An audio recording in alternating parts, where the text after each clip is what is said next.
Here comes a new challenger!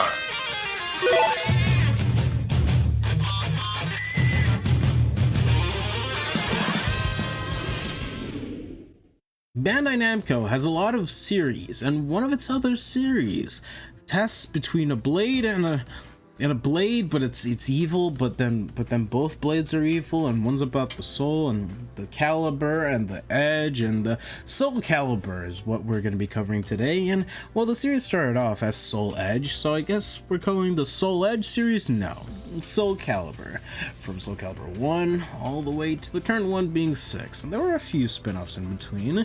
And now Soul Calibur is kind of unique because one of the things that Soul Calibur is known for is its guest characters, and it's had a lot. Back in Soul Calibur 2, there was a guest character for whichever version you played. Now, PS2, I struggle to call the guest character a guest since it was Heihachi, but for Xbox, it was Spawn, and, well, Soul Calibur 2 was probably the most popular Soul Calibur game I'll be covering because, well, the GameCube one had Link, and Link was very fun to play, so it's no surprise to me that Soul Calibur 2 did so well, especially with having Link be the main character advertised. Maybe if, I don't know, they put Soul Calibur 6 on the Switch with a unique, character only for the Switch, maybe it'd do some numbers. I mean, it's kind of mean to put it that way, but I think it's kind of true, 3 didn't really have a guest character. It was more so featured the customization, and Cosmos was essentially like a custom character parts. For 4, it was very interesting. Why? Soul Calibur 4 featured Star Wars characters as their guests. Not kidding, by the way. You had Darth Vader, yes, the Sith Lord, and then you had Yoda, who is probably the one fighting character I despise, like wholeheartedly. I don't get it. I don't want to get into too much detail, but let's just say that mechanics in the game just don't work on Yoda.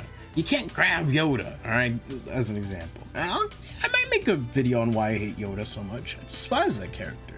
Okay? But anyways, and then the last character was actually Starkiller, though only known as the Apprentice since Star Wars The Force Unleashed didn't come out yet, which is very cool. And honestly, I kind of wish they acknowledged that character more, but we're talking about Smash, not Star Wars. I might get to Starkiller video too. I'm actually kind of thinking about it. It was probably one of the last good things that Star Wars ever actually had. Well, anyways, moving forward. Then for Soul Calibur 5, it was interesting because we had Ezio Auditore from Assassin's Creed, who will be another series I'll be covering in the future too. Oh man, there's a lot of things to cover, huh? And then for Soul Calibur 6, there were quite a few. You had Geralt from The Witcher, you had 2B from, well, Nier. Pretty sure I'm missing a couple. I mean, there was Halmaru, but I'm pretty sure there was more. Maybe I'm just misremembering. Halmaru is from Samurai Showdown, by the way, a very good fighting game franchise. I highly suggest you check it out. So yeah, Soul Calibur is kind of known for its guest characters, which is kind of funny. I mean, it's interesting that Soul Calibur has all these ties to Nintendo, but we ended up getting Kazuya. Not that I didn't expect it, I fully expected a Tekken character before Soul Cal, but I really wanted Soul Calibur represented. As for the fighter, it definitely would have either been Siegfried or Nightmare. After all, they are the most popular characters, they're kind of just the poster boys of the series. It wouldn't have been surprising to me if we had, say, Siegfried and Nightmare Echo Fighter.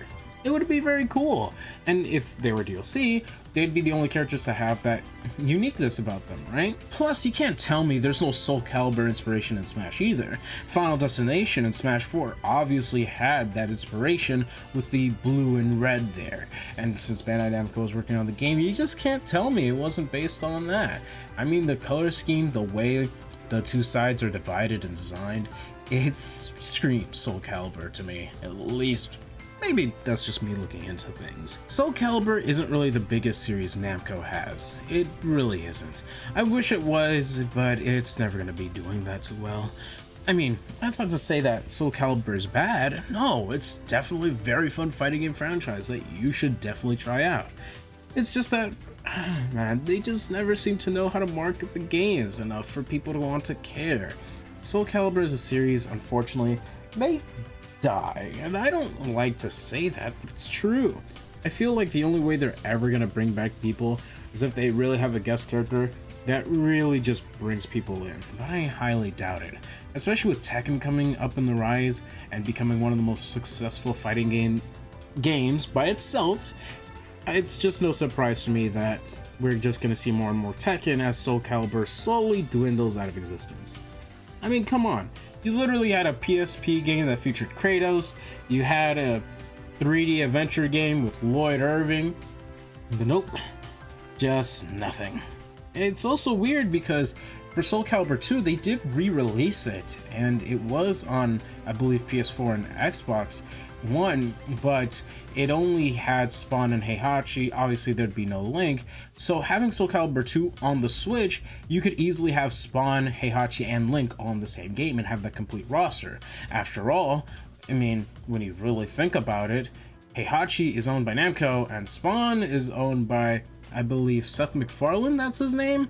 It's definitely a MacFarlane, but I don't remember which one.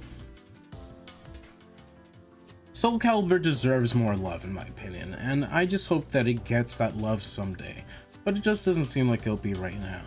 And as for me, I just hope it sees some representation, but considering that we went past, you know, Kazuya and seemingly got nothing from Namco, I just don't think it's gonna happen, unfortunately. The closest we have is Yoshimitsu, but the thing about Yoshimitsu is that he appears in all Tekken games as he does in all Soul Calibur games.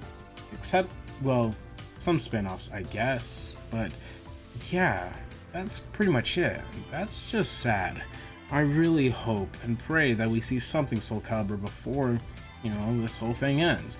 I think Soul Calibur deserves it. It's not the most popular series, but it should at least get spirits or even a Mii costume.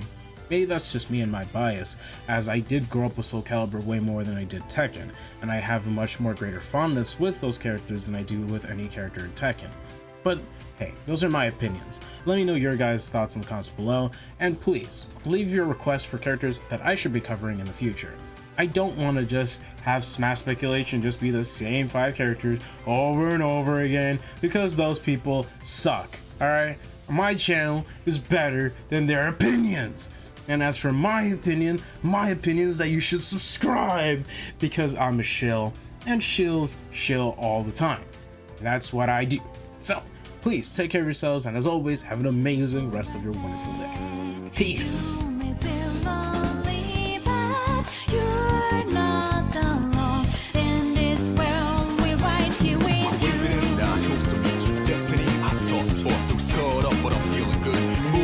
I'm coming through, partner, we can do this right. You're the fire, I'm the wind tonight. Burning dread, haha, that's right.